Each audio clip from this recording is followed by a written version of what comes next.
PSL বা Pakistan super league. পাকিস্তানের এই ফ্র্যাঞ্চাইজি লিগে দল কেনার গুঞ্জন উঠেছে সাকিব আল হাসানের।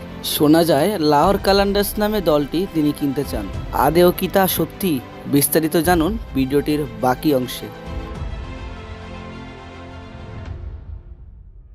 যদিও রাজনৈতিক ইস্যুর জন্য প্রায় 1 বছর ধরে জাতীয় দল থেকে বাহিরে সাকিব আল হাসান, তবে এই মাঝে গুঞ্জন উঠেছে যে পাকিস্তান সুপার লিগে অর্থাৎ পিএসএলে দল কেনার জন্য চিন্তাভাবনা করছেন সাকিব আল হাসান। বিষয়টি নিয়ে সামাজিক মাধ্যমে অনেক আলোচনা এবং সমালোচনার সৃষ্টি হয়। তবে সবশেষে এবার মুখ খুললেন সাকিব আল হাসান। তিনি বললেন, গুজবে কান না দেওয়াই ভালো ক্রিকেট প্রেমীদের। তা থেকে বোঝা যায় পিএসএলে দল কেনার যে ব্যাপারটা, এটা পুরোপুরি গুঞ্জন। তো ভিউয়ার, আমার আজকের নিউজ আপডেটটা যদি আপনাদের কাছে ভালো লেগে থাকে তাহলে অবশ্যই আমার চ্যানেলটিকে সাবস্ক্রাইব করে পাশে থাকা বেল বাটনটি ক্লিক করে রাখবেন।